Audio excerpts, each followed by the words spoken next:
Nah, setelah Nabi Muhammad, dia itu sebelum diutus jadi Rasul, dia itu gayanya berdagang. Kalau yang Bani Yaqub ini berarti niru Nabi Muhammad. Mana rewa yang galak berdagang? Ini tuh. Bani Yaqub. Banyak yang tidak tahu bahwa Nabi Muhammad itu sebenarnya berdagang sampai ke Indonesia loh. Iya. Barus itu dulunya kapur barus untuk mengawetkan bahan pengawet mumi supaya badannya tidak hancur. Makanya barus itu sudah tekatur di zaman Firaun Mesir sono. Jadi peradaban gitu nih sebenarnya negeri gitu nih Indonesia itu tua sebenarnya. Makanya situs Gunung Padang itu zat karbon yang ditemukan para ahli itu ternyata lebih tua dari peradaban piramida Mesir. Makanya Nabi Muhammad tuh senang karena banyak kakek keturunannya yang ada di Indonesia. Bahkan akhir zaman itu kakek, karena Indonesia itu punya ahmar ya, pusaka merah putih. Diharapkan Indonesia kakek akhir zaman memimpin dunia. Memang sudah dari zaman dulu leluhur kita yakin bahwa kakek Indonesia menjadi mercusuar dunia. Peradaban kejayaan-kejayaan Islam di masa para sahabat, ya kan? Kemudian sampai bergeser ke Madinah, sampai bergeser ke daerah Mesir, sampai Turki, sampai zaman Muawiyah, sampai Abbasiyah, terus Turki Utsmani, sampai kemudian kejayaan Islam di Afrika sana yang dipimpin Saladin Al-Ayyubi. Nah, yang belum memimpin kejayaan Islam ini Indonesia sekarang baru nak mimpin. Jadi di zamannya Nabi Muhammad, ya kan, Islam ini dibawa dari Mekah ke Madinah. Nah, di situ tuh dulu Bani Hasrat itu ya, suku Hasrat dengan Bani Aus, yang salah satu keturunan orang-orang Yahudi itu yang ngumpul di Bani Hasrat tadi. Tidak terima karena Nabi akhir zaman itu Nabi Muhammad bukan dari golongan Bani Israel. Iya. Jadi maksud dia itu kalau dia dari Bani Israel dia lebih pede. Tapi yang keluarnya itu Nabi Muhammad dari nasab Nabi, dari Siti Hajar ke Ismail, dari bini seorang pembantu. Jadi wong Bani Israel tadi merasa lebih baik dari dia. Jadi ditesnya terus Nabi Muhammad itu. Lah iya. Ditanya-tanya hal-hal yang tidak mungkin. Yang tidak mungkin Nabi Muhammad bisa jawab, tapi bisa dijawab.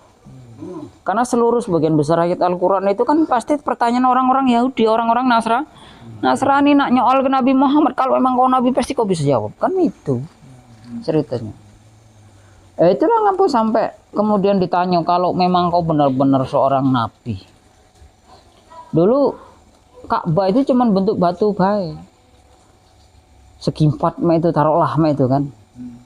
Belum ada yang makam Ibrahim, makam Ismail, Hijr Ismail. Terus kemudian apa yang Nabi Ismail dengan Nabi Ibrahim melempar jumroh segala macam itu belum ada. Dan tidak tahu juga yang namanya Nabi apa itu Jabal Rahmah itu tidak tahu. Tapi dia tahu bahwa itu ceritanya ada di dalam Taurat mereka. Sehingga diteskan untuk Nabi Muhammad, pacak tidak dia jawab.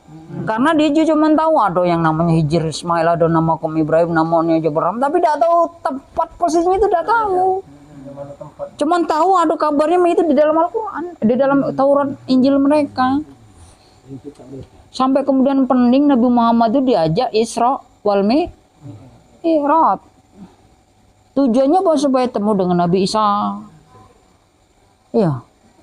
Ketemu Nabi Ismail, ketemu Nabi Ibrahim, ditanyakan ketemu Nabi Musa.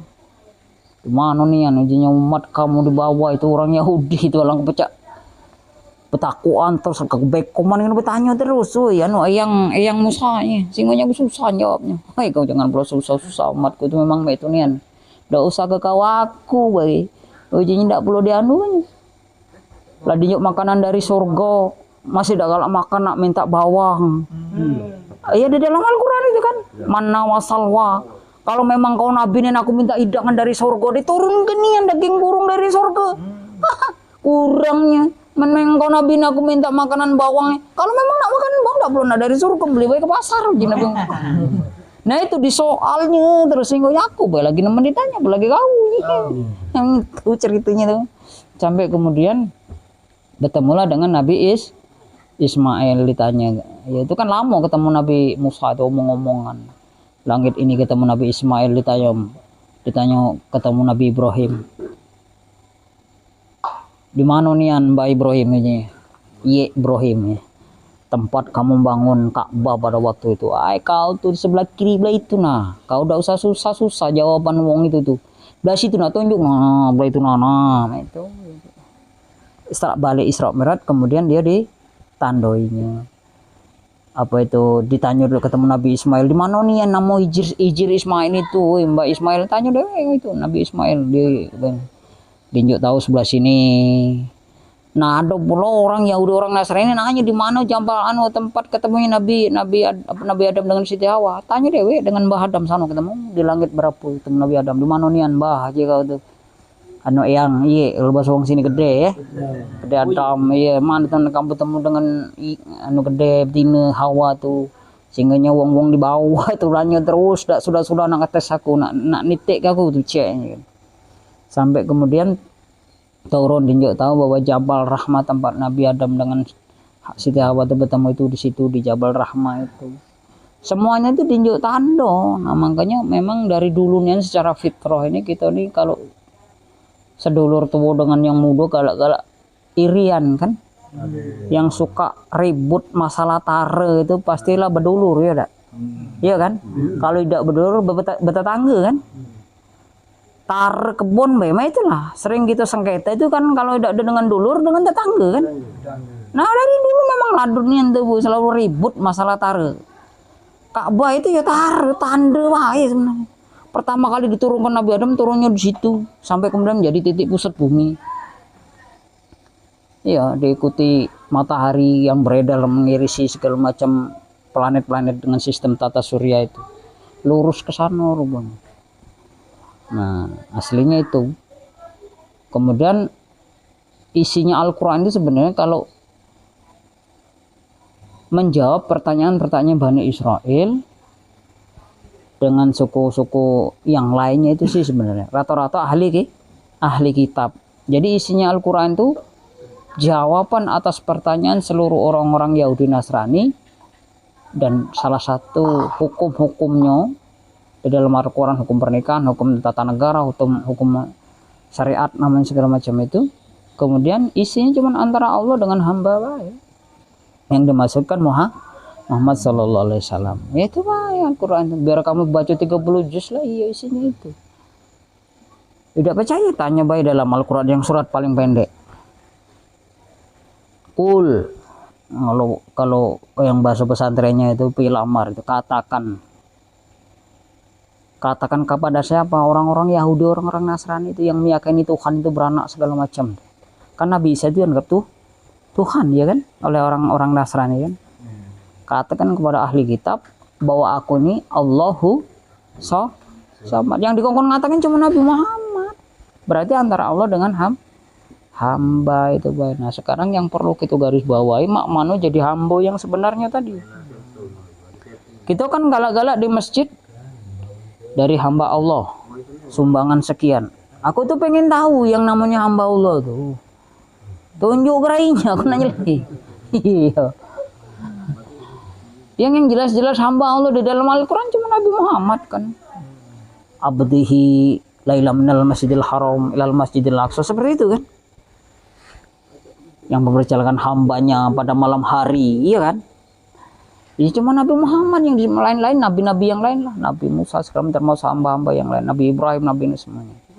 Islam, perkembangan Islam itu oleh Rasulullah, zaman Rasulullah itu dengan para sahabat datang ke Madinah, kemudian dibawa oleh Sayyidina Ali datang ke Mesir,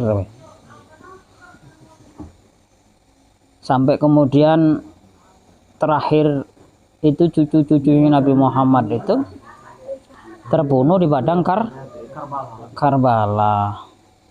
Habislah nyisakan tinggal cucunya yang Seko Zainal Abidin. Sampai kemudian punya anak lagi Said Muhammad Al-Bakir.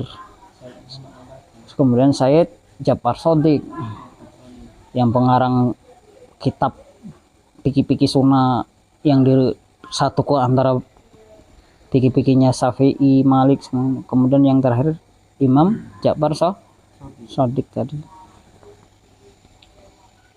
Nah, Imam Ja'far Shadiq itu sedih karena sistem setelah terbunuhnya Sayyidina Ali, seluruh sistem kepemerintahan Islam ini menjadi sistem kerajaan.